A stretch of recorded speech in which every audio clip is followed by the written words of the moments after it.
la suite et la seconde partie des Sartois du Web. On est en simultané sur twitch.tv/LMTV-Sarthe. Partons à la rencontre, plutôt à la rencontre, parce que c'est un habitué de l'émission. Fabio Rubino, direction le stade Marie-Marvin, à l'occasion des 13 ans de l'anniversaire du Mans Afterworks. Regardez, on vient juste après. À tout de suite.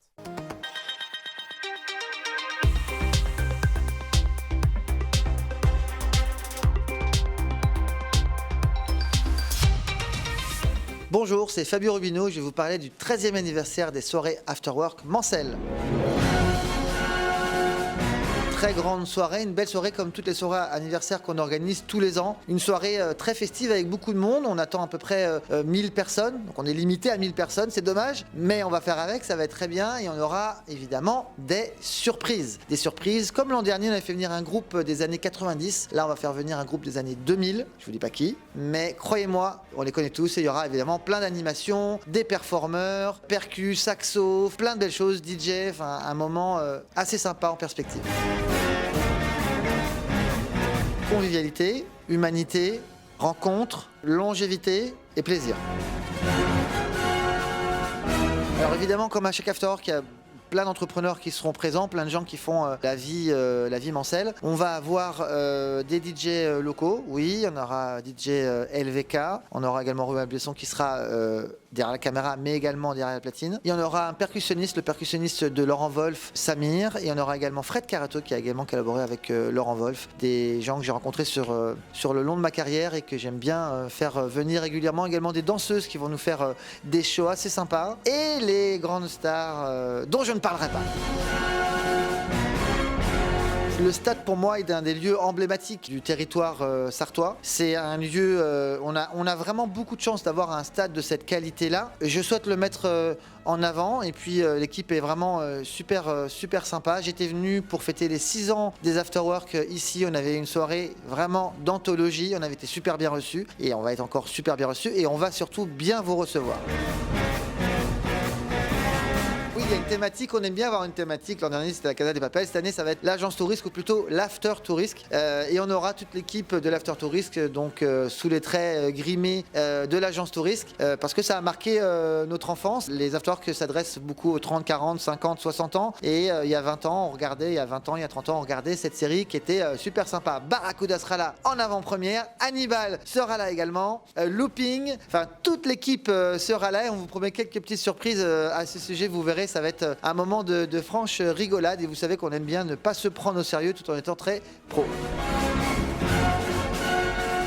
Eh bien, ça fait à peu près 6 mois que la date est posée et qu'on travaille dessus. On travaille à surtout qu'est-ce qu'on va mettre dans la soirée, comment on va faire l'événement. L'important pour moi, c'est que les gens passent un moment agréable, qu'ils se déconnectent de ce qui se passe dans leur vie, qu'ils vraiment, ils se disent waouh, c'était une soirée incroyable. L'an dernier, au Welcome, c'était une soirée mémorable, c'était pour les 10 ans. Et comme vous l'avez bien compris, il y avait les 2 ans du Covid donc à rajouter. Ça nous fait donc 13 ans, 13e anniversaire ici au MM Arena. Le stade Marie-Marvin maintenant. De voler, j'ai toujours rêvé voler, pourquoi? Parce que j'adore voyager et j'aimerais pouvoir voler, aller d'un continent à un autre, alors ça prendra peut-être un petit peu de temps. Est-ce que je peux pouvoir voler à allure supersonique? Ok, et ben donc je pourrais me déplacer comme je veux. Non, j'annule, télétransportation, encore mieux, alors là ça serait top. On peut passer une soirée à Ibiza, le lendemain revenir sur la plage de Copacabana, enfin ça serait génial quoi.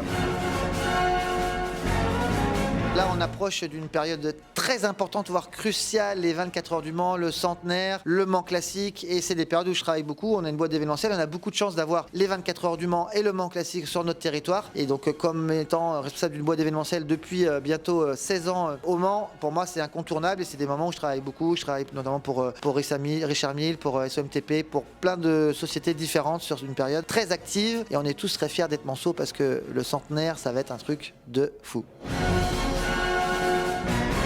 Vous allez me retrouver sur les réseaux, sur Le Mans Afterwork, sur Fabio Rubino, sur Le Mans Fashion Show sur Facebook, pareil sur Instagram, sur LinkedIn. On est évidemment très présent parce que les réseaux sociaux aujourd'hui c'est incontournable. Les amis, je vous donne rendez-vous le vendredi 7 avril au Mans, au stade Marie-Marvin pour une soirée exceptionnelle, 13e anniversaire des Afterwork. Et vous le savez, j'adore quand un plan se déroule sans accroc. Bye bye! Rappelez-vous, il y a quelques semaines, on a reçu en plateau une équipe de collégiens qui avait une mission, construire le véhicule du futur. On va aller direction le collège d'Arnage pour voir les coulisses, comment ils avancent et surtout quel logiciel ils utilisent pour créer ce fameux Landspeeder, le véhicule du futur de Star Wars. Allez, suivez-moi, c'est parti pour un nouvel épisode de l'Épicurien.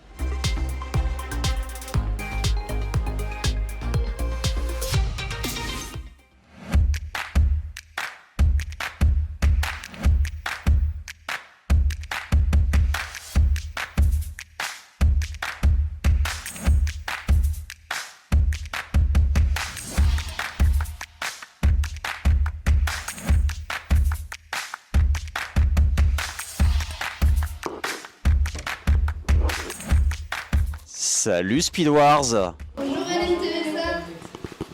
Ça va?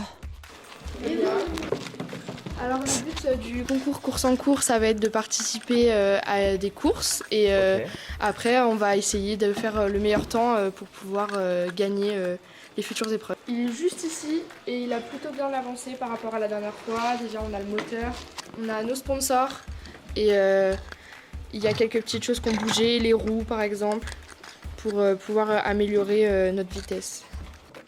Bon les filles, il se passe quoi là avec le casque, le home de R2? Nous sommes en train de le réparer en quelque sorte. Après avoir assemblé, il y avait quelques trous, donc on a mis du plâtre pour essayer de réduire les écarts. Très bien, il va servir à quoi ce home au final? Nous mettre un peu dans l'ambiance de Star Wars, de notre hôtel. Et nous comptons le mettre sur la table pour qu'il puisse projeter comme si c'était R2 qui projetait et non le vidéoprojecteur et que ça passe un peu plus dans le thème. Et le fait de faire ça, c'était d'origine dès le départ ou c'est venu en cours de route pendant le concours? C'est en cours de route, on a eu l'idée et après il restait plus qu'à imprimer et le produire. Donc il y aura la couleur j'imagine? Oui, nous allons bomber tout à l'heure avec les couleurs des bombes. On en a pris il y a quelques temps, donc tout à l'heure après avoir poncé pour que ce soit bien plat et on va bomber. Oui, c'est le flyer de l'équipe qu'on a fait en une semaine. Donc qu'est-ce qu'on peut trouver? Il y a un QR code, il va servir à quoi ce QR code? Montrer notre vidéo d'introduction qui présente notre équipe. D'accord. On a prévu de faire une flamme sur notre stand, donc il fera 2 mètres de haut avec nos sponsors et les sponsors obligatoires. Et ensuite, niveau communication, on a un site avec le collège Illico qui nous permet de mettre tout l'avancée du projet, donc notre logo, l'équipe, le véhicule et de présenter le concours.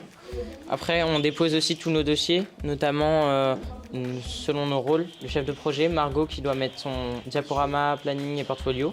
Donc le portfolio avec la présentation du concours et l'équipe. Ensuite, notre châssis et donc l'immersion de vol avec le Landspeeder.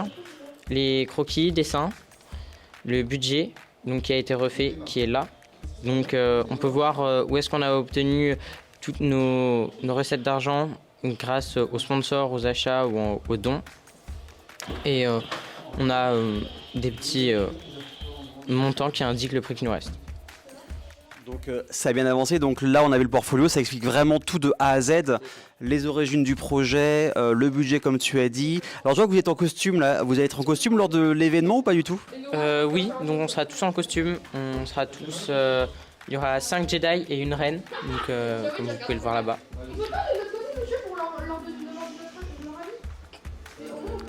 Est-ce que toi tu te sens prêt pour le mois d'avril ou il reste encore pas mal de petites choses à faire? Honnêtement, je pense qu'on est largement prêt pour le mois d'avril, car le mois d'avril, on doit juste présenter la miniature du stand et pour l'instant, on peut commencer à construire le vrai stand. Donc je pense qu'on est assez bien lancé dans le projet, qu'il faut qu'on continue comme ça.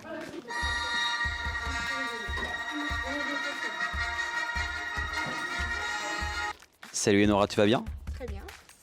Donc, alors là on voit la maquette en 3D, est-ce que tu peux nous en dire un petit peu plus sur comment ça fonctionne? La voiture elle se fabrique sur le logiciel SolidWorks que tous les ordinateurs dans cette salle et dans la salle de Monsieur James sont intégrés. Vous voyez l'assemblage de la voiture donc avec tous les détails, donc avec plusieurs options sur le site. Et on est obligé de faire 2 voitures, l'un pour le design et l'autre pour la course. Qu'est-ce qui va différencier entre les deux véhicules? Le design, le jury va montrer le design, donc c'est Yuna. Et la voiture, ça sera la vitesse, la programmation, ce qui sera Rachel. Alors l'autre jour en plateau, tu nous as parlé d'un BB-8, la sphère qu'on voit juste ici. Tu utilises quel programme pour programmer ce BB-8 ?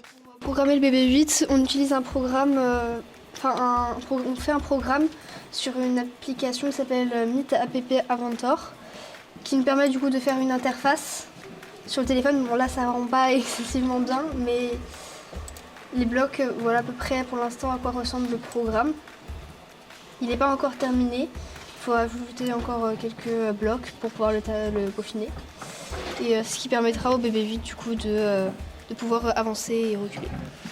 Donc en gros, tu pourras le contrôler via le téléphone, c'est ça ? Oui c'est ça, le téléphone sera la télécommande. Et pour l'instant, les premiers tests sont comment ? Alors il est assez compliqué à contrôler pour l'instant parce qu'on n'a pas encore mis la tête sur le BB-8, mais ça commence à prendre forme. Ça fonctionne assez bien. Là du coup on a fait la première couche blanche et on va essayer de faire des autocollants orange comme sur le vrai BB-8 avec une tête qui sera customisée. Et tu te sens prête ? Oui ça va, franchement je pense qu'on a bien avancé et qu'on peut aller loin.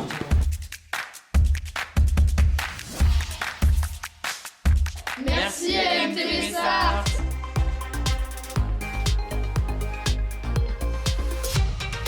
Merci à toute l'équipe du collège d'Arnage et on souhaite le meilleur pour l'équipe de course en course Speed War. Restez avec nous dans quelques instants, on va partir à la rencontre de Tony. Il a créé un système 2.0 de la bassine pour récupérer l'eau froide que l'on perd quand on prend une douche. Mais ça c'est juste après la pub, à tout de suite.